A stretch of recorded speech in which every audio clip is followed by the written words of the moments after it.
Bismillahirrahmanirrahim. Assalamualaikum warahmatullahi wabarakatuh. Innal hamdalillah nahmaduhu wa nasta'inuhu wa nastaghfiruh. Wa na'udzu billahi min shururi anfusina min sayyiati a'malina man yahdihillahu fala mudilla lahu wa may yudlil fala hadiyalah. Asyhadu an la ilaha illallah wahdahu la syarikalah wa asyhadu anna Muhammadan abduhu wa rasuluh. Ya ayyuhalladzina amanu taqullaha haqqa tuqatih wa la tamutunna illa wa antum muslimun. Amma ba'du fa inna asdaqal hadithi kitabullah wa khairul huda huda Muhammadin sallallahu alaihi wa ala alihi wasallam. Wa syarrul umuri muhdatsatuha fa inna kulla muhdatsatin bid'ah wa kulla bid'atin dhalalah wa kulla dhalalatin finnar. Ma'asyiral muslimin wal muslimat, pemirsa Asil TV di mana saja berada, a'azzakumullah wa ra'akum. Alhamdulillah, dengan taufik dan karunia dari Allah Subhanahu wa taala, pada petang Rabu pada hari ini 3 September 2025, 10 Rabiul Awal 1447 Hijriah, kita dapat kembali bertemu dalam silsilah kajian ilmiah kita bersama kitab Fadilatul Syekh Al-Allamah Hafiz bin Ahmad Al-Hakami rahimahullah ta'ala, tersusun dalam bait-bait syair yang akan disarahkan oleh Fadilatul Syekh Abdul Razak hafizahullah ta'ala. Bahasan kita pada pertemuan Rabu yang lalu berada pada bait syair yang ke-79. Karena keterbatasan waktu kita dan mungkin penjelasannya agak panjang pada pertemuan yang lalu, kita masih berada pada sarah dari bait syair yang ke-79, yaitu al-kitmu lil ilmi atau kitmanul ilmi, menyembunyikan ilmu, sebagaimana yang telah kita bacakan ayat dan tafsir dari ayat ini, surah Al-Baqarah ayat 159, yang Allah berfirman, sesungguhnya orang-orang yang menyembunyikan apa yang telah kami turunkan dari penjelasan dan petunjuk, dan di situ pasti adalah ilmu dari Allah, ilmu Islam. Min ba'di ma bayyanahu lin-nas bil kitab, setelah kami jelaskan kepada manusia di dalam kitab, maka mereka mendapatkan keburukan, yaitu laknat dari Allah. Ulaika yal'anuhumullah, dan juga akan dilaknat oleh manusia, bahkan oleh makhluk Allah yang lain, binatang. Wa yal'anuhumul la'inun. Ini menunjukkan bahwa menyembunyikan ilmu dosa besar. Apalagi ada definisi para ulama atau definisi dari dosa besar adalah apabila ada kata-kata laknat dari Allah, laknat dari Rasul, maka di sini termasuk dosa besar. Berarti menyembunyikan ilmu adalah dosa besar. Kita harus ingat ada dua kewajiban ini yang harus kita lakukan. Tidak bisa kita lari dari kewajiban ini. Namanya saja hal yang wajib. Yang pertama sekali adalah menuntut ilmu, karena kita ingin beribadah. Karena kita ingin paham hakikat Islam. Karena kita ingin mengetahui bagaimana beribadah kepada Allah, mengenal Allah, bagaimana kita dalam seluruh ibadah kita mengikuti Rasulullah SAW Dan bagaimana juga Islam adalah merupakan satu-satunya agama yang kita yakini kebenarannya dan keutamaannya. Maka sudah pasti kita wajib fardu ain bagi setiap kaum muslimin dan muslimat untuk menuntut ilmu agama, belajar agama. Kalau tidak berilmu kita, maka kita masuk di akhir surah Al-Fatihah, waladhdallin. Janganlah kalian termasuk orang-orang yang sesat, yang mereka mungkin berbicara, mungkin mereka juga melakukan bentuk ibadah, tetapi mereka tidak ada ilmu, mereka tidak berilmu, tidak belajar, maka mereka sesat. Satu kewajiban dari ilmu tidak bisa dipisahkan dengan amal, makanya selalu digandengkan ilmu dan amal. Ya, itu yang dikatakan hidayatul irsyad adalah ilmu, kemudian hidayatul taufik adalah amal. Orang yang berilmu mengetahui, apalagi mengetahui kebenaran, tetapi karena faktor X bermacam-macam pengaruhnya, apakah dia takut tidak dipakai lagi di tengah masyarakat, tidak diajak oleh orang lagi untuk bergabung dengan mereka, tidak disuruh lagi mungkin mengisi kajian, ceramah atau yang lainnya, ya, tidak ditegur lagi, apalagi dalam urusan-urusan dunia yang dia dapat dunianya di situ. Maka banyak orang yang mengetahui dia berilmu, tetapi dia menyembunyikan ilmu kebenaran tersebut, dan dia kena maghdub alaihim.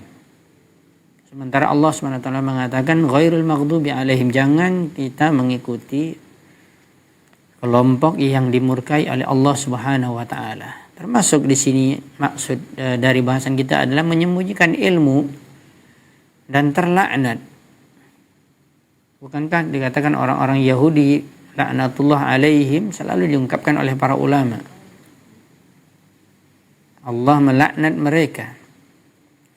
Sesuai juga dengan ayat ini. Dan ayat ini untuk semua manusia. Bukan hanya untuk ahli kitab yang menyembunyikan kebenaran, yang tidak mau menyampaikan kebenaran padahal mereka tahu. Ayat ini juga bisa terkena kepada kaum muslimin yang mereka berilmu dan tidak menyampaikan ilmu, akan mendapatkan laknat dari Allah dan laknat dari makhluk Allah Subhanahu wa taala. Ini bahasan kita terakhir yang telah kita jelaskan panjang lebar, menukil juga dari beberapa tafsir para ulama salaf yang telah kita bacakan pada pertemuan Rabu yang lalu. Maka dilanjutkan oleh Syekh Abdul Razak hafizahullah taala mensyarahkan bait syair dari Syekh Hafiz Al-Hakami rahimahullah ta'ala yang telah kita bacakan tadi.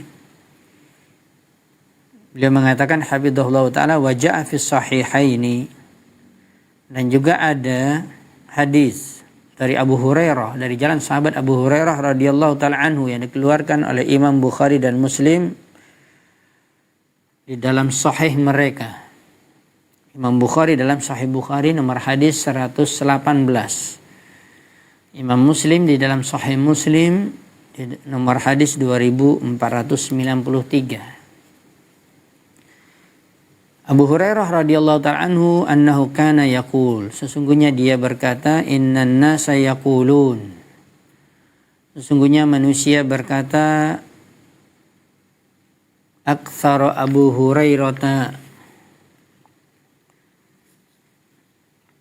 Abu Hurairah yang terbanyak meriwayatkan hadis dari Nabi Shallallahu Alaihi Wasallam. Abu Hurairah adalah orang yang paling banyak meriwayatkan hadis dari Nabi SAW, dan itu yang diungkapkan, yang ditulis oleh para ulama hadis. Al-mukatsirina min riwayatin lil hadis Nabi SAW min as-sahabah sab'ah. Ada 7 sahabat yang terbanyak meriwayatkan hadis dari Nabi Shallallahu Alaihi Wasallam. Hitungannya di atas 1000 ke atas. Dan yang terbanyak adalah Abu Hurairah radhiyallahu taala anhu. Dan Abu Hurairah radhiyallahu taala anhu mengatakan, maksudnya beliau mengungkapkan adanya orang mengatakan tentang dirinya alangkah banyaknya Abu Hurairah memiliki ilmu, meriwayatkan hadis dari Nabi sallallahu alaihi wasallam. Kemudian Abu Hurairah juga mengungkapkan satu ungkapan, walaula ayatani fi kitabillah ma haddatsu haditsan. Kalaulah tidak ada dua ayat ini di dalam Al-Qur'an, di dalam kitabullah, maka saya tidak akan menyampaikan satu hadis pun. Sumayatlu hadil ayah, kemudian beliau membacakan ayat surah Al-Baqarah yang telah kita bahas tadi, surah Al-Baqarah ayat 159, innal ladzina yaktumuna ma anzalna minal bayyinati wal huda min ba'di ma bayyanahu linnasi fil kitab ulaika yal'anuhumullah wa yal'anuhumul la'inun. Ungkapan yang luar biasa dari seorang yang terbanyak meriwayatkan hadis dari Nabi SAW. Dan beliau mengatakan kalau tidak ada dua ayat ini saya tidak akan menyampaikan satu hadis pun. Tetapi ayat ini dari Allah Subhanahu wa taala mengancam, memberi peringatan keras bagi orang-orang yang menyembunyikan ilmu, yang tidak menyampaikan hadis, yang tidak menyampaikan ilmu yang dia dapatkan. Di antaranya mungkin dia belajar Al-Quran, mendalami, mentadaburi tafsirnya, makna yang terkandung di dalamnya, hukum-hukumnya. Hadis begitu juga, ya, mempelajari apa yang ada di dalam hukum-hukum, ya, apa yang bisa diambil hukum-hukum dari hadis Nabi Shallallahu Alaihi Wasallam. Bahkan hanya sekedar menyampaikan ayat Al-Quran berupa misalnya hafalan agar dihafal oleh yang lain. Begitu juga hadis, walaupun hanya sekedar hadis saja belum disyarahkan, tetap wajib untuk disampaikan. Apalagi makna yang terkandung di dalamnya, ya, sehingga kaum muslimin paham apa yang terkandung di dalam ayat-ayat Al-Quran dan juga hadis Nabi, sehingga mereka paham tentang Islam, mereka mengerti hakikat Islam yang sebenarnya, mereka mengerti kemuliaan agama Islam, mereka mengerti bagaimana cara beribadah kepada Allah, mereka mengerti bagaimana wajibnya beribadah sesuai dengan sunnah Rasulullah SAW, tidak boleh menyelisihi sunnah Nabi SAW. Mereka mengerti bagaimana bahayanya dosa-dosa besar apabila dilakukan. Disitulah Abu Hurairah radhiyallahu ta'ala anhu menyampaikan semua hadis yang beliau dapatkan dari Nabi dan tidak ada satupun yang beliau sembunyikan. Makanya kita mendapatkan di antara riwayat an Abi Hurairah radhiyallahu anhu, kalau kita baca kitab-kitab hadis, di antaranya kitab hadis yang besar, yang tersahih, ya, yaitu kitab Sahih Bukhari dan Muslim dan kitab-kitab hadis yang lain. Maka kita mendapatkan selalu, ya, dari Abu Hurairah radhiyallahu anhu. Saking banyaknya beliau meriwayatkan hadis dari Nabi sallallahu alaihi wasallam, beliau tidak lupa. Dan beliau telah menyampaikan kepada kita dan telah dibukukan oleh para ulama hadis. Dan beliau telah terselamatkan dari laknat dari Allah dan juga makhluknya. Ayat yang kedua yang dimaksud oleh Abu Hurairah radhiyallahu ta'ala anhu adalah langsung menyambung, yaitu ayat 160. Sebelumnya ayat 159 surah Al-Baqarah. Wal ayatil lati taliha, Abu Hurairah radhiyallahu ta'ala anhu mengatakan, dan juga ayat yang setelahnya, illal ladina tabu, kecuali orang-orang yang bertaubat, wa aslahu, yang memperbaiki dirinya dan juga memperbaiki keadaan orang lain, masyarakat, keluarganya, wabayanu, dan juga menjelaskan. Berarti di sini tidak tinggal diam. Ini juga menjadi pelajaran bagi orang yang mungkin dulu dia pelaku maksiat atau pelaku dosa-dosa besar, bahkan kesyirikan, dan banyak melakukan bid'ah. Allah Subhanahu wa taala berikan dia hidayah. Hidayah itu taufik kepada jalan yang lurus, mengetahui kebenaran, mengetahui tauhid dan bahayanya syirik, dan mengetahui sunnah dan bahayanya bid'ah, mengetahui dosa-dosa besar, sehingga dia bertobat. Illal ladina tabu. Dan tidak cukup hanya untuk pribadi dia. bertaubat, tetapi juga dia memperbaiki dirinya dan juga wa aslahu, dan juga memperbaiki orang yang dekat dengannya, dan setelah itu orang-orang yang tidak ada hubungan keluarga dengannya, yaitu masyarakat. Wa aslahu wa bayyanu, dan juga menjelaskan. Maka di sini Allah Subhanahu wa taala memberikan balasan kepada orang ini, faulaika atubu alaihim. Orang yang inilah, kata Allah Subhanahu wa taala, mereka yang aku akan terima taubat mereka. Di sini ada istimbat. Ada fawaid ayat yang lain yang disebutkan oleh para ulama tafsir. Ya, maka seorang tidak cukup hanya dengan ucapan saya bertaubat kepada Allah, tetapi wajib melakukan amal soleh dan juga wajib untuk menyampaikan kebenaran yang dia dapatkan. Bukankah dulu dia tidak tahu kebenaran, kemudian dia dapat dari orang lain, berarti orang lain yang menyampaikan iya. Baik secara langsung orang itu menasihati dia atau di majelis-majelis ilmu, ya, yang dia datang. Berarti ada penyampaian ilmu, tidak disembunyikan ilmu, sehingga dia mengetahui kebenaran, dia mengetahui juga kebatilan. Lalu kebatilan dia tinggalkan, dia bertobat kepada Allah, dia lakukan kebaikan, dan dia bahkan juga ya melakukan sesuatu yang amalan yang mulia, yaitu juga memperbaiki dan juga menjelaskan, tidak diam. Dan itulah orang yang akan diberikan taubat oleh Allah Subhanahu wa taala. Allah menerima taubatnya, wa ana tawwabur rahim. Dan bahkan di akhir ayat ini, di itu surat Al-Baqarah ayat 160, Allah Subhanahu wa taala menyebutkan tentang dirinya. Allah memiliki nama dan sifat yang mulia, yaitu Allah Subhanahu wa taala At-Tawwab. Yang pertama, Allah Subhanahu wa taala adalah yang Maha penerima taubat, At-Tawwab. Bahkan Allah Subhanahu wa taala menerima taubat manusia sebesar apapun dosa mereka, bahkan dosa syirik. Ketika mereka bertaubat kepada Allah, Allah menerima taubatnya. Bahkan setiap hari, pagi dan sore, Allah membuka pintu taubatnya. Tidak pernah Allah menutup pintu taubat. Dan tidak ada istilahnya tidak ada diterima taubat, tidak ada. Allah Subhanahu wa taala betul-betul menerima taubat orang-orang yang bertaubat dari kesalahan mereka. Dari yang tidak melakukan perintah-perintah yang wajib, maka dia bertaubat dengan melakukannya dan tidak meninggalkannya. Dari orang-orang yang melakukan perbuatan dosa, ya, dia bertaubat meninggalkannya, dan insya Allah Allah hapuskan dosa-dosanya. Allah Subhanahu wa taala At-Tawwab, yang Maha penerima taubat. Ya, juga Allah Subhanahu wa taala langsung gandengkan, yaitu Allah Subhanahu wa taala Ar-Rahim. Kita mengetahui ada nama Allah Ar-Rahman Ar-Rahim, ya, yang memiliki rahmat. Dan selalu kita dengarkan penjelasan tafsir dari para ulama tafsir bahwa Ar-Rahman adalah rahmat Allah untuk seluruh makhluk. Bahkan orang kafir pun mendapatkan rahmat, pelaku-pelaku maksiat pun mendapatkan rahmat. Maksudnya rahmat bentuk kebaikan dunia, kenikmatan dunia, kenikmatan makan dan minum, tempat tinggal dan yang lainnya.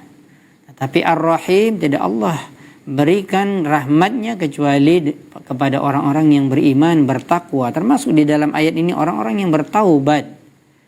Berarti dia ingin menjadi baik, dia ingin hijrah, sebenar-benar hijrah, dia tidak ingin mengulangi lagi kesalahannya. Maka Allah, ketahuilah Allah adalah Ar-Rahim, yang Maha Penyayang. Kaum muslimin yang dirahmati dan dimuliakan Allah Subhanahu wa taala, sedikit mendengarkan penjelasan dari tafsir ayat yang kedua, yang 159 telah kita jelaskan pada pertemuan yang lalu. Ya, kemudian ayat 160, mari kita dengarkan penjelasan dari ulama tafsir. Dan dua ayat ini yang dikatakan oleh Abu Hurairah radhiyallahu taala, kalau seandainya tidak ada dua ayat ini, saya nggak akan menyampaikan satu hadis pun.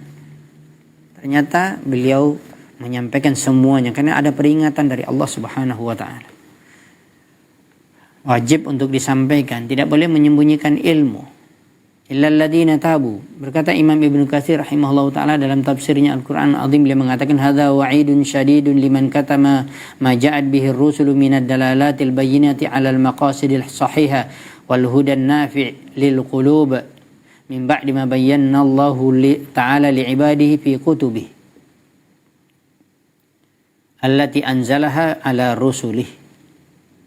Imam Ibnu Katsir rahimahullahu taala mengatakan di sini ada ancaman azab yang pedih, yang keras, ancaman yang keras dari Allah Subhanahu wa taala untuk orang yang menyembunyikan apa yang telah dibawa oleh para rasul dari petunjuk yang sangat jelas, ya, yang memiliki maksud yang benar, ya, yang di dalamnya juga ada petunjuk yang bermanfaat untuk, ya, untuk bersihnya dan untuk sehatnya hati manusia.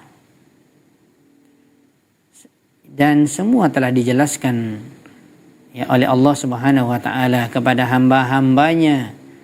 Begitu juga melalui perantaraan kepada para rasulnya di dalam kitabnya, di dalam Al-Qur'an.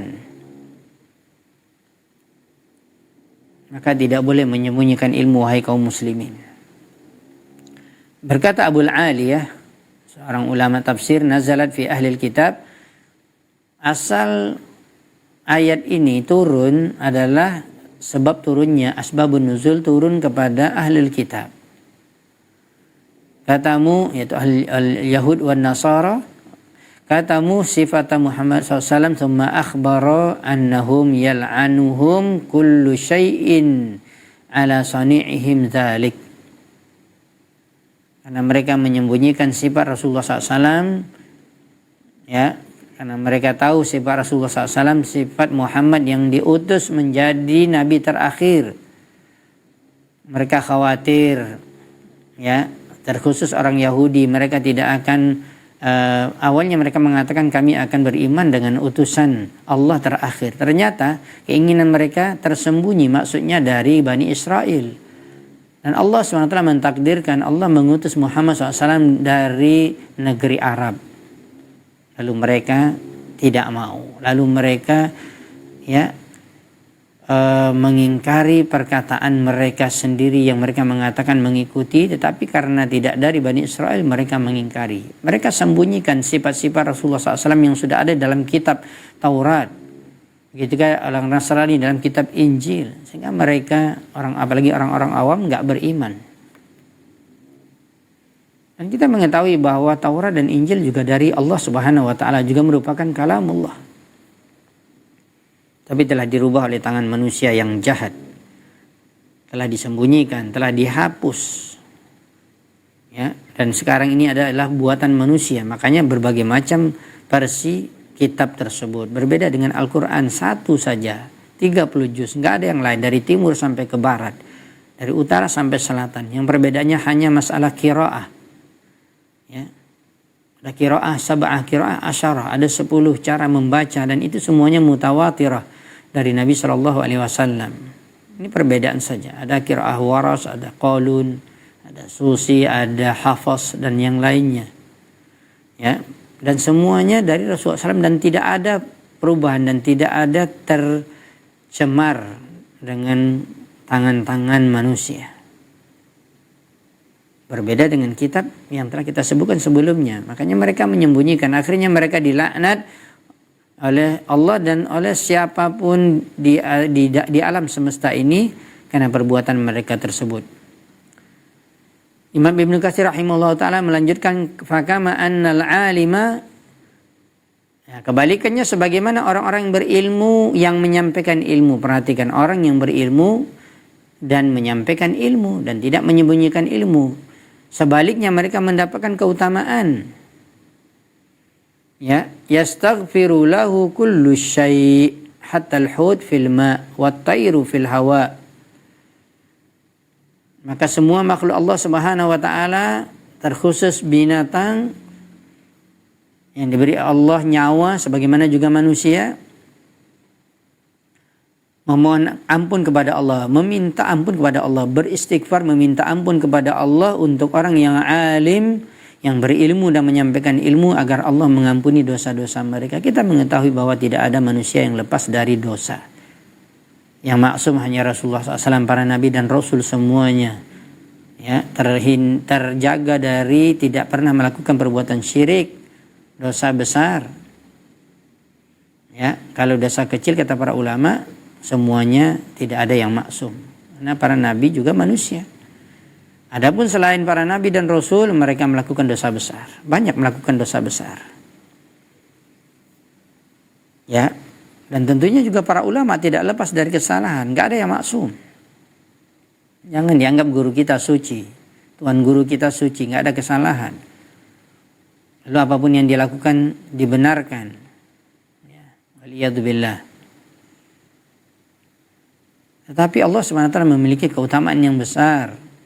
Memberikan keutamaan kepada orang-orang berilmu yang menyampaikan ilmu.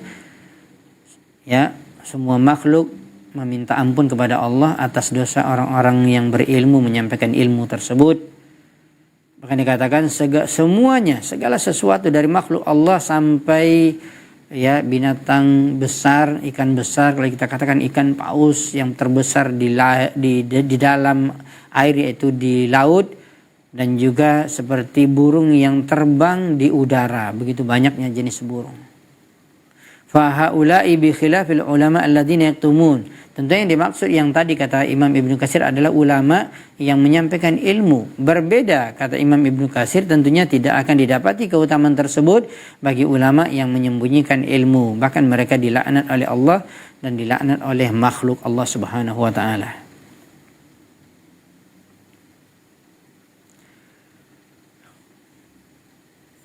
Lanjutan dari Imam Ibnu Katsir rahimahullah taala dalam tafsirnya, beliau menukilkan hadis Nabi SAW. Beliau mengatakan wa qad warada fil hadisil musnadi, dan telah ada riwayat hadis yang musnad itu maksudnya muttasil, yang bersambung kepada Rasulullah SAW. Hadis Nabi min turukin, dari banyak jalan, yashuddu ba'duha ba'da. Ya, kalau dia misalnya lemah tetapi saling menguatkan, karena ada kita istilah mutaba'ah wasyawahid. Banyak jalan-jalannya sehingga menguatkan hadis. Ya, pertama dikuatkan oleh hadis, yang kedua, yang ketiga, yang keempat, dan seterusnya. Dari jalan Abu Hurairah radhiyallahu ta'ala, bahkan dari sahabat yang lain radhiyallahu anhum ajma'in, anna Rasulullah SAW qala, sesungguhnya Rasulullah SAW bersabda, man su'ila an ilmin fakatamah. Apabila seorang itu ditanya tentang ilmu agama lalu dia menyembunyikannya, ini dia ancamannya, uljima yaumal qiyamah bilijamin minan nar. Maka dia akan ya dikalungkan dengan tali kekang dari api neraka. Akan diikat dia dengan tali tersebut. Ini yang sebagaimana yang juga telah disampaikan oleh Syekh Abdul Razak hafizahullah taala, yang juga dinukilkan oleh Imam Ibnu Katsir dalam tafsirnya Wallazi fis Sahih, dan juga dalam Sahih Bukhari dan Muslim dari Abu Hurairah radhiyallahu ta'ala anhu, beliau berkata, kalaulah tidak ada ayat ini di dalam Al-Quran, maka saya tidak akan menyampaikan satu hadis pun. Dan beliau menyampaikan surah Al-Baqarah ayat 159 tadi.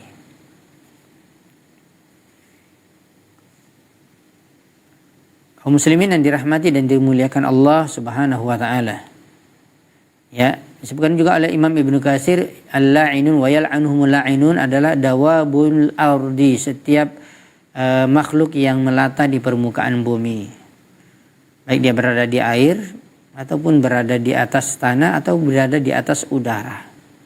Makhluk Allah, maka mereka juga ikut melaknat orang-orang yang menyembunyikan ilmu. Kaum muslimin yang dirahmati dan dimuliakan Allah Subhanahu wa taala, begitu juga di dalam penjelasan dari Imam Qatadah, yaitu imam tafsir di kalangan para tabi'in, mengatakan yaitu yang melaknat mereka adalah malaikat dan kaum mukminin, yaitu orang-orang yang beriman. Kaum muslimin yang dirahmati dan dimuliakan Allah Subhanahu wa taala.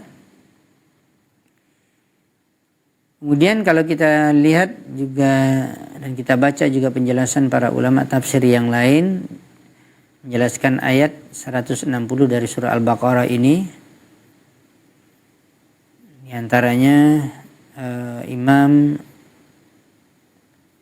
As-Sa'di di dalam tafsirnya beliau mengatakan illal ladina tabu, kecuali orang-orang yang bertaubat, ay raja'u amma hum alaihi minadz-dzunub, yaitu mereka kembali kepada Allah dan meninggalkan dosa-dosa mereka, nadaman, mereka menyesal, wa iqla'an, mereka melepaskan dosa tersebut dari diri mereka, wa azman ala adamil muawadah, dan mereka betul-betul tulus, kuat azam mereka untuk tidak kembali lagi kepada perbuatan maksiat. Inilah yang dikatakan oleh Imam Nawawi di dalam kitabnya Riyadhus Shalihin, ciri-ciri atau syarat-syarat taubat an-nasuh.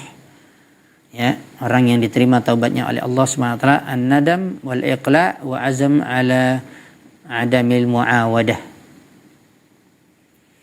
Kemudian juga wa aslahu ma fasada min a'malihim.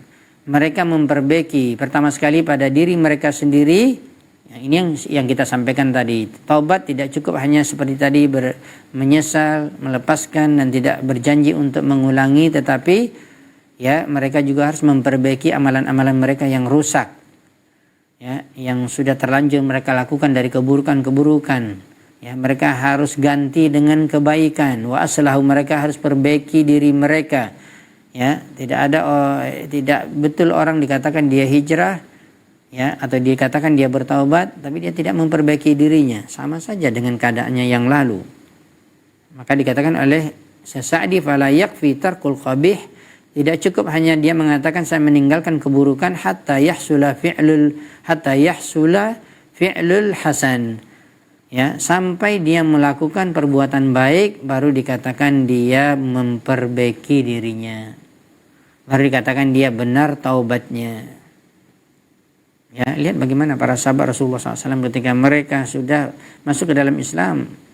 Mereka betul-betul bertaubat, mereka tinggalkan semua kesyirikan, amalan-amalan khurafat dan yang lainnya. Ya, tahayul.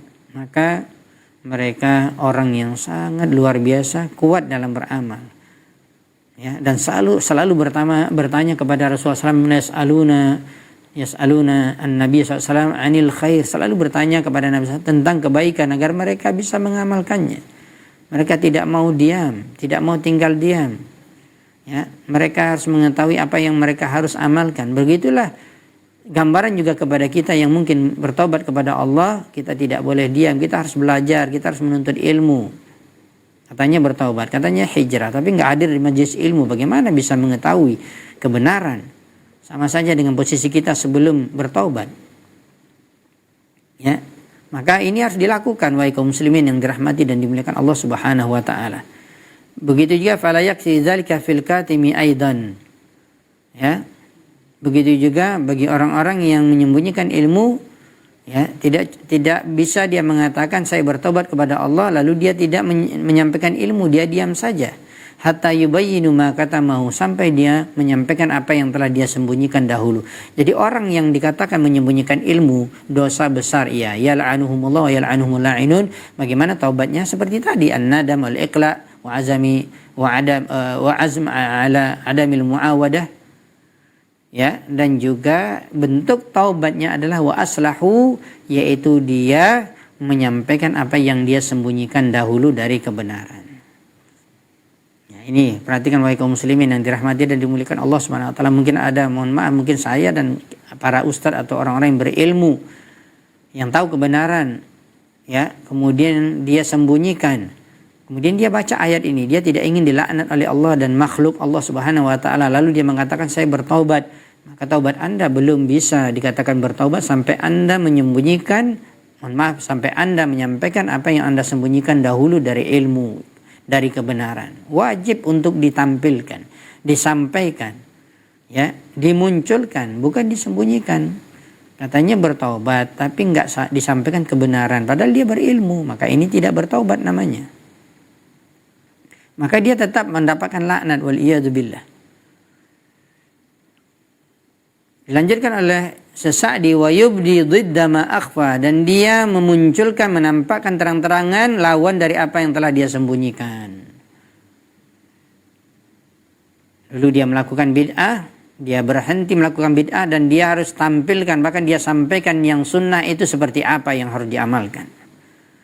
Mungkin dia dulu mengajak orang bahkan kepada syirik, dia juga mengamalkannya, dia bertobat, dia tinggalkan. dan dia berkewajiban untuk menjelaskan kepada masyarakat, kepada orang, apalagi dia berilmu bahwa ini bahaya, ini dosa syirik, dan dia praktekkan bagaimana bertauhid kepada Allah SWT dan menyampaikan apa itu tauhid. Bagaimana cara beribadah yang benar dan lurus kepada Allah Subhanahu wa taala. Jadi bukan diam. Ya, diam itu menyembunyikan. Wa hadza yatubullah alaihi. Inilah di akhir ayat tadi katakan, yaitu wa aslahu wa bayyanu fa ulaika atubu alaihim. Allah Subhanahu wa taala, seperti inilah Allah Subhanahu wa taala akan menerima taubat mereka. Lianna taubatallah ghairu mahjubin anha, karena taubat Allah tidak pernah tertutup. Allah tidak menghalangi siapapun untuk bertaubat kepada Allah.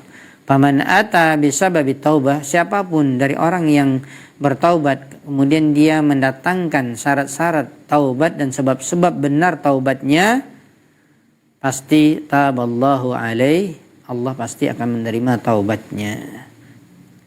Ya, dan kadang-kadang kan kita selalu ditanyakan oleh orang-orang yang hadir kajian atau bahkan oleh orang-orang awam, ya, apakah taubat saya diterima wahai Ustadz? Ya, nggak bisa, kita nggak tahu.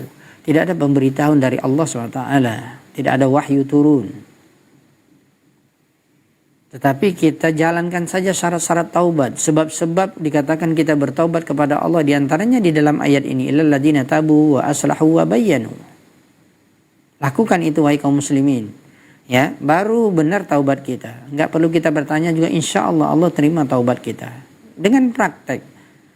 Bukan hanya bertanya, ini kadang-kadang bertanya juga sudah dijelaskan, kadang-kadang masih juga berada pada perbuatan yang lama, terus melakukan yang lama juga, tidak berubah, tidak mau merubah, dan tidak melakukan yang benar. Ya, maka untuk apa ditanya apakah taubat saya diterima? Anda tidak mempraktekkannya. Kemudian At-Tawwab, Allah SWT memiliki nama yaitu At-Tawwab Ar-Raja' ala ibadihi bil afwi was safhi ba'da dzambi idza tabu wal ihsani wan ni'ami ba'dal man'i idza raja'u. Subhanallah, ini luar biasa penjelasan dari Sa'di. Beliau mengatakan At-Tawwab, di situ ada nama Allah yang Maha Penerima Taubat, yang dia selalu menerima siapapun yang mau kembali kepadanya dari hamba Allah, dari manusia, dengan memaafkannya, ya, dengan memberikan kebaikan kepadanya setelah dulu dia melakukan dosa tetapi dia bertaubat kepada Allah Subhanahu wa taala. Bahkan Allah memberikan kebaikan demi kebaikan terus kepada orang yang bertaubat tersebut. Bahkan nikmat Allah berikan yang dahulunya Allah tahan kepada orang yang pelaku maksiat tersebut, orang yang tidak bertaubat tersebut, tapi setelah bertaubat Allah berikan. Idza raja'u. Ini juga menjadi pelajaran yang sangat agung bagi kita. Banyak sebenarnya nikmat Allah yang tertahan dari yang tidak sampai kepada kita karena penyebab dosa kita, karena penyebab maksiat kita. Ya, diantaranya juga seperti tadi orang berilmu, diantaranya maksiat dia besar, orang yang berilmu yaitu tidak menyampaikan ilmu, ini maksiat, ini dosa besar. Ya, bisa jadi Allah menahan begitu banyak nikmat kepada orang berilmu tadi yang menyembunyikan ilmunya. Setelah dia menyampaikan ilmunya, Allah buka pintu-pintu nikmat Allah kepadanya. Ar-Rahim, di situ juga ada nama Allah Ar-Rahim yang Maha Penyayang, alladzi ittasafa birrahmatil 'azimah, yang Allah SWT memiliki sifat yang sangat sempurna. Ya, di situ ada sifat Allah di Ar-Rahim, nama Allah, ada sifat Allah Ar-Rahmah Al-'Azimah, yaitu rahmat Allah yang sangat besar. Allati wasi'at kulla syai', yang rahmat Allah itu mencakup segala sesuatu. Wa mir rahmati, dan di antara rahmat Allah Subhanahu wa taala, kasih sayang Allah, an waffaqahum litaubah wal inabah fatabu wa anabu. Di antara bentuk taufik Allah Subhanahu wa taala, dan Allah buktikan Allah memiliki nama Ar-Rahim, dan Allah memiliki sifat yang sangat besar, yaitu sayang Allah yang sangat besar kepada hamba-hambanya. Allah berikan taufik orang itu untuk bertaubat, kembali kepada Allah Subhanallah. Berarti orang yang bertobat dan kembali kepada Allah itu adalah nikmat yang besar. Itu ada rahmat Allah kepadanya. Lihatlah bagaimana banyak orang yang tidak bertobat kepada Allah. Padahal dia kadang-kadang tahu itu keburukan, bahwa itu mengundang keburukan, malapetaka, musibah. Tapi dia tidak kembali kepada Allah, dia tidak tinggalkan. Atau seperti tadi orang berilmu tidak mau menyampaikan ilmu, tetap dia sembunyikan. Ya, bagaimana turun rahmat Allah kepadanya? Bagaimana Ar-Rahim Allah bisa dia dapatkan? Makanya disebutkan li taubah wal inabah, orang yang diberikan taufik oleh Allah untuk bertaubat dan kembali kepada Allah. Di sini luar biasa kita katakan nikmat Allah, ya. Bagi orang-orang yang dulu mungkin pelaku maksiat apapun, mau dosa syirik, bid'ah, dosa-dosa besar, lalu dia kembali kepada Allah, dia bertaubat, dia tinggalkan, dia rubah keadaannya. Dia dia mengamalkan tauhid, dia meninggalkan seluruh kesyirikan, dia betul-betul berpegang teguh kepada sunnah, mengamalkan sunnah di dalam seluruh ibadah dan meninggalkan perbuatan bid'ah. Dia berusaha maksimal untuk meninggalkan dosa-dosa besar. Ya, ini subhanallah, ini rahmat Allah besar kepadanya. Itulah yang selalu diungkapkan oleh para ulama. Jangan kita memandang rahmat Allah, kasih sayang Allah hanya berbentuk harta dunia. Itu masuk dari sifat Allah Ar-Rahman. Kita harus mendapatkan Ar-Rahim karena khusus untuk orang-orang yang beriman, bertakwa, bertaubat, dan tidak diberikan kepada semua manusia. Jadi jangan memandang hanya dari sisi harta. Makanya kita mendapatkan Allah menguji orang-orang yang bertaubat dari dosa-dosa besar yang dahulu. Mungkin diantaranya Allah uji dengan dunianya sedikit. Mungkin dia bertambah miskin, bertambah tidak ada hartanya. Tetapi ingat, wahai saudaraku, sebenarnya Anda sudah mendapatkan kenikmatan yang sangat besar. Di situ ada rahmat Allah yang agung, yaitu kamu sudah bisa dan kamu dapat bertaubat kepada Allah. Kamu berada di jalan yang lurus. Kamu istiqamah. Ini nikmat yang luar biasa, lebih daripada dunia beserta isinya. Bahkan dari pekerjaan Anda dulu mungkin yang haram. Tapi Allah uji dengan sedikit mendapatkan kenikmatan dunia. Tapi jangan dikatakan atau jangan berhusnuzan, bersuuzan kepada Allah Subhanahu wa taala, ya. Mengatakan bahwa saya tidak mendapatkan nikmat, subhanallah. Lupa Anda nikmat yang besar, yaitu Anda bertaubat, itu sudah nikmat yang besar. Kembali kepada Allah itu nikmat yang besar, pertahankan. Maka dilanjutkan oleh Sa'di rahimahullah ta'ala dalam tafsirnya, beliau mengatakan summa rahimahum, kemudian Allah merahmati mereka bi an qabila dzalika minhum, yaitu ketika Allah SWT menerima taubat mereka, kembali mereka kepada Allah. Di antaranya ciri-ciri orang yang insya Allah diterima oleh Allah taubatnya, dan dia betul diterima kembalinya kepada Allah, dia betul-betul tinggalkan maksiat itu, dia betul-betul tinggalkan dosa itu, dia betul-betul melakukan ibadah, dia terus barengi dengan memperbanyak ibadah. Apalagi dia merasa sudah ketinggalan saya dahulu, ini sisa umur saya. Lihatlah bagaimana para sahabat Rasulullah SAW. Betul-betul mereka mereka kejar ketinggalan mereka setelah mereka masuk ke dalam Islam. Dan semuanya adalah lutfan wa karaman. Ini merupakan kelembutan dan kemuliaan dari Allah Subhanahu wa taala. Wa hadza hukmut taib minadz dzambi, dan inilah hukum dari orang-orang yang insyaallah diterima taubatnya oleh Allah Subhanahu wa ta'ala.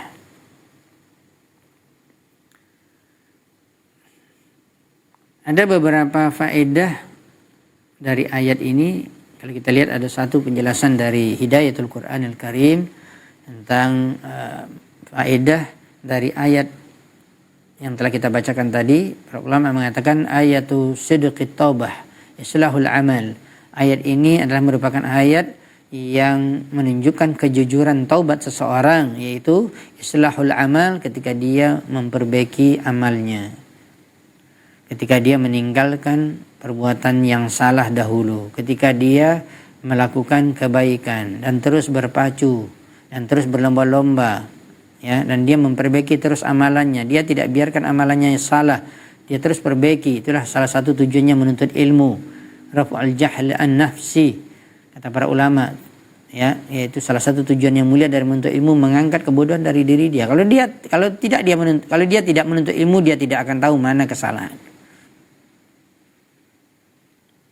Bukan hanya perkara-perkara yang baik, tetapi juga perkara yang buruk perlu diketahui.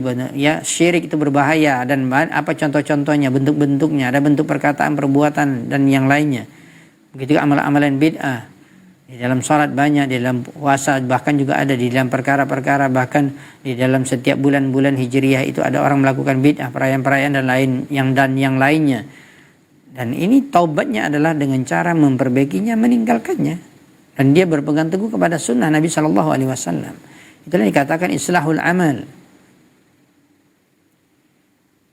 Ya, dan inilah jujurnya taubat seseorang dengan praktek. Wa istidrakul tafrid, dan dia terus mengejar ketinggalan kekurangan dia dahulu yang telah kita sebutkan tadi. Coba subhanallah baca biografi kehidupan para sahabat Rasulullah, ini contoh yang terbaik bagi kita. Dan beberapa para ulama-ulama dahulu yang bahkan dikatakan mereka itu perampok, pelaku dosa besar, tapi mereka diberikan oleh Allah hidayah, taufik, Allah ingin memberikan petunjuk kepadanya, lalu dia menuntut ilmu dan dia menjadi ulama. Di antaranya yang sangat terkenal yaitu ulama Fudail bin Iyad rahimahullah ta'ala. Yang menjadi ulama besar. Pada dulu dia dikatakan adalah perampok, begal. Ya, yang selalu merampas harta orang dalam safar perjalanan manusia di padang pasir. Tapi subhanallah beliau mendengarkan satu ayat berkaitan dengan ancaman, berkaitan dengan bahayanya, ya, dan kerasnya azab api neraka. Lalu beliau bertobat kepada Allah dan menuntut ilmu dan menjadi ulama. Subhanallah. Tidak menutup kemungkinan orang itu yang dulu pelaku maksiat, bahkan dosa besar, dia menjadi ulama. Tidak menutup kemungkinan karena sudah ada buktinya. Nah, makanya jangan Anda mengatakan saya dulu pelaku dosa besar, saya taubat. Kayaknya nggak bisa saya mengejar ketinggalan salah. Nggak bisa saya memperbaiki diri saya yang menjadi lebih baik. Maksudnya bisa menjadi orang yang baik. Bisa. Ya, lihat bagaimana para sahabat, bahkan mereka melakukan dosa-dosa besar, tapi mereka menjadi orang yang terbaik di permukaan bumi ini setelah para nabi dan rasul. Dan semua kita bisa insya Allah. Maka tentunya istidrak tafrid. Kalau kita merasa kita melakukan banyak kekurangan dan kelalaian, maka kejar. Tinggalkan kelalaian dan kekurangan tersebut, perbaiki diri kita dan kejar dan berpacu kita. Fastabiqul khairat. Ya. Wasari'u ila maghfiratin min rabbikum wa jannah. Bersegera, jangan ditunda-tunda. Tidak ada kata-kata nantilah, nanti, enggak ada. Jangan memakai kata-kata para ulama taswif, saufa, akan, nantilah, akan, kapan. Tidak boleh. Segera. Ya, faman fa'ala dzalika falyubashshir bitaubatillahi alaihi. Maka siapa yang melakukan hal tersebut, maka dia akan diberikan berita gembira oleh Allah SWT bahwa Allah menerima taubatnya. Karena dikatakan di dalam ayat tadi wa atubu ya wa ana fa ulaika atubu alaihi, mereka adalah orang yang aku terima taubatnya. Kan berita gembira ini. Subhanallah. Allah menerima taubatnya. Kemudian juga wal yarju rahmatahu, dan juga orang-orang yang selalu berharap dari rahmat Allah, karena di situ ada wa anat tawwabur rahim. Jangan putus asa daripada rahmat Allah. La taqnatu min rahmatillah, la tayasu min rahmatillah min rauhillah. Di dalam ayat dikatakan jangan putus asa dari rahmat Allah. Sebagian para ulama tafsir mengatakan ini adalah untuk orang-orang pelaku dosa besar. Jangan kamu mengatakan tidak diterima taubatmu oleh Allah SWT. Jangan kamu mengatakan saya sudah terlanjur. Jangan kamu mengatakan saya tidak bisa menjadi baik. Salah. Ya, orang harus memiliki harapan yang besar.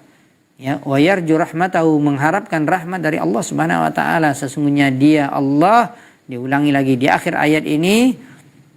Ya, dan kita harus dalami dua nama Allah, dan di situ ada sifat Allah yang sangat agung, ana wa ana tawwabur rahim. Allah mengatakan Allah Subhanahu wa taala dialah yang maha penerima taubat dan ar-rahim, yang maha penyayang kepada hamba-hambanya yang bertaubat kepadanya.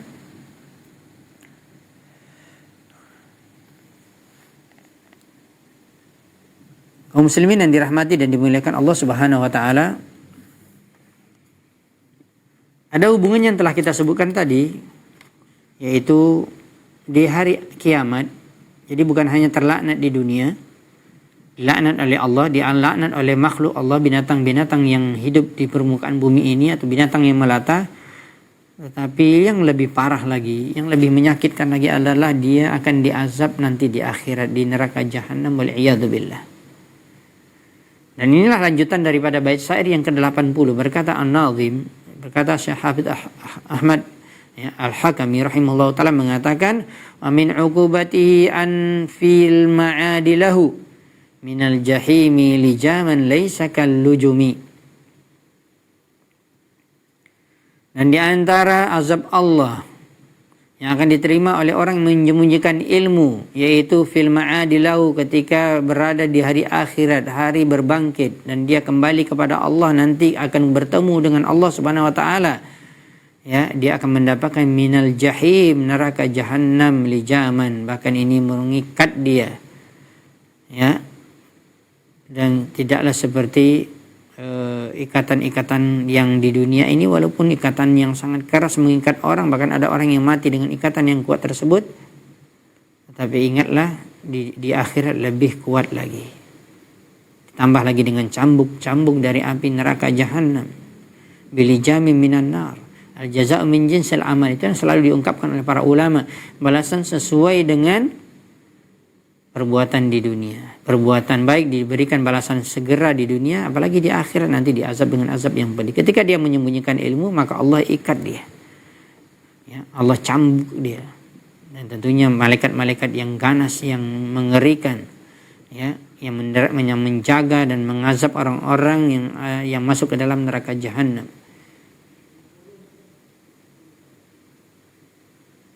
Ya, sehingga Allah SWT juga menyebutkan tentang malaikat-malaikat syadid, ya, mereka itu adalah keras, tidak memiliki belas kasihan kepada orang yang masuk ke dalam neraka jahanam.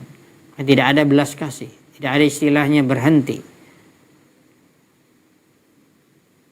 ya, dan tampangnya yang mengerikan, yang menakutkan. Subhanallah, Anda takut dengan harimau, dengan buaya, dengan singa, ya, itu tidak ada apa-apanya. Lebih mengerikan malaikat yang mengazab orang di neraka jahannam. Ay anna Allah azza wa jalla ada likatimil ilmi yaumal qiyamah lijaman, yaitu Allah Subhanahu wa taala akan mengazab, akan menyediakan bagi orang-orang yang mereka menyembunyikan ilmu di dunia, dia akan dapat azab di akhirat, ya, berupa tali kekang. Kalau seandainya seperti kuda dan yang lainnya, bagaimana, ya, dia betul-betul diikat dan terikat, dan dalam kendali malaikat yang mengazab, ya, di dalam api neraka jahanam, dan dia mesti mendapatkan azab yang keras, azab yang pedih. Bahkan dikatakan sebagian binatang itu kalau sudah dimasukkan talinya sampai ke mulut, bahkan ke hidung, sampai berdarah-darah. Bagaimana kalau seandainya itu diberikan kepada kita manusia, yang kita bukan binatang, ya, yang bahkan lebih mengerikan, lebih menyakitkan lagi apabila, ya, ini ada di dalam neraka jahanam. Di dunia saja sudah menyakitkan, apalagi di akhirat, apalagi dalam neraka jahanam. Waliyadzubillah. Ya, lakin laisa kalujumil ma'ruf allati takunu minal jildi nahwi dzalik. Maksud daripada penjelasan Imam Hafidz Al-Hakami, kata Syekh Abdul Razak, ya, kalau kita bayangkan misalnya seperti tali kekang dari kulit yang biasa kita lihat, tidak, bukan seperti itu. Ini masalahnya lijamu minan nar. Tali yang kasar kesat ini, yang tajam ini, dari api neraka jahanam. Ya, api itu saja sudah panas, apalagi dia akan mengikat orang tersebut. Yushiru bidzalika ila marwahu Abu Daud wa Tirmidzi. Kata Syekh Abdul Razak hafizahullah taala, Syekh Hafidz Al-Hakami sebenarnya ingin mengisyaratkan kepada kita ada riwayat hadis dari Abu Daud di dalam Sunan Abu Daud dan Tirmidzi, dan dihasankan oleh Imam Tirmidzi dan disahihkan oleh Imam Ibnu Hibban dalam Sahih Ibnu Hibban, dan Imam Hakim dalam kitabnya Mustadrak dari Abu Hurairah radhiyallahu ta'ala anhu, qala, berkata, qala Rasulullah SAW bersabda. Itulah yang telah kita bacakan tadi, juga yang disampaikan oleh Imam Ibnu Katsir. Riwayat ini di dalam tafsirnya Al-Qur'an Al-Azim. Man su'ila an ilmin fakatamahu, barang siapa yang ditanyakan tentang ilmu dan dia menyembunyikannya, uljima yaumal qiyamah bilijami minan nar, maka dia akan diikat, dicambuk, ya, bahkan diikat mungkin hidungnya dan yang lainnya, ya, anggota tubuhnya pada hari kiamat dengan tali kekang, tali ikatan dari neraka. Api itu saja sudah membakar, bagaimana dia berbentuk tali yang diikat yang sudah pasti akan mencabik-cabik kulit orang tersebut, waliyadzubillah, dan panas dari api. Ya, bukan api dunia tapi api neraka jahanam yang panasnya 60-70 kali lebih panas dari api yang terpanas di dunia. Itu disebutkan dalam satu riwayat hadis. Kemudian juga ancaman yang lain dari Nabi SAW melalui hadis riwayat Imam Ibnu Hibban dan Imam Hakim. Ya, di sini disebutkan di catatan kakinya, ya. Di dalam Sahih Ibnu Hibban nomor hadis 96 dan dalam kitab Imam Hakim dan kitab Imam Mustadrak di jilid 1 halaman 182. Rasulullah SAW bersabda dari jalan Abdullah bin Amr radhiyallahu anhuma, SAW bersabda, man katama ilman, pada siapa yang menyembunyikan ilmu, aljamahullahu yaumal qiyamah, maka Allah akan ikat dia dengan tali ikatan pada hari kiamat, bilijami minan nar, dan tali itu dari api neraka jahanam. Terakhir penjelasan kita dari syarah Syekh Abdul Razak hafizahullah taala, beliau mengatakan fawajibun man akramahullahu taala bil ilmi, maka wajib bagi orang-orang yang, bagi manusia, bagi siapapun yang diberikan oleh Allah kemuliaan dengan ilmu. Orang yang mendapatkan ilmu, menuntut ilmu, menguasai ilmu itu mulia di sisi Allah. Untuk orang yang mendapatkan kebaikan, tetapi ingat kewajiban Anda yang lain. Ya, idza su'ila anhu, apabila Anda ditanyakan tentang perkara agama, an bayyanahu, mesti dan wajib dia menjelaskannya, wa alla yaktumahu, jangan dia menyembunyikan sedikit pun dari ilmu tersebut. Kecuali kalau dia tidak tahu, dia katakan la adri, jangan menyampaikan pula, nanti dosa. Nah, orang yang tidak tahu tetap mengatakan tidak tahu. Jangan mencoba-coba menjawab sementara dia tidak berilmu. Ya. Kalau yang tahu ditanya, dia tidak jawab, dia sembunyikan, inilah ancamannya. Allah berfirman dalam surah Ali Imran ayat 187, wa id akhadallahu mitsaqal ladzina utul kitab latubayyinunnahu linnas wa la taktumunahu. Dan ketika Allah telah mengikat perjanjian dengan orang-orang yang telah diberikan Alkitab, berarti diberikan ilmu, yang berilmu, dan ini sampai di zaman kita sekarang, sampai hari kiamat orang-orang yang mendapatkan ilmu agama. Ya, ingat itu, Allah telah mengikat janji dengan Anda. Itu bayyinahu, agar mereka menjelaskannya, menyampaikannya kepada manusia, linnas wala taktumuna, dan jangan kalian menyembunyikannya.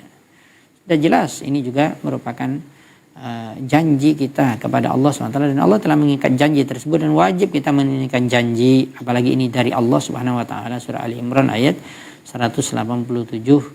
Demikian yang dapat kita sampaikan, mudah-mudahan bermanfaat. Insyaallah kita akan bertemu pada Rabu yang akan datang untuk melanjutkan bait syair yang ke-81 dengan izin Allah Subhanahu wa taala. Sepertinya tidak ada pertanyaan yang masuk. Ya. Adapun sebelumnya ada pertanyaan, itu pertanyaan yang saya ngisi kajian di petang Ahad, ya, karena sekarang petang Rabu, ya, dan sepertinya tidak ada pertanyaan, kita cukupkan. Insyaallah ya, kita akan sambung penjelasannya, tambahan dan juga sarah dari bait syair yang berikutnya pada pertemuan Rabu yang akan datang. Wallahu taala alam bisawab. Mudah-mudahan Allah SWT memberikan selalu taufik kepada kita, taufik untuk menuntut ilmu, rajin menuntut ilmu, dan juga taufik untuk menyampaikan ilmu. Subhanakallahumma bihamdika asyhadu an la ilaha illa anta astaghfiruka wa atubu ilaik. Assalamualaikum warahmatullahi wabarakatuh.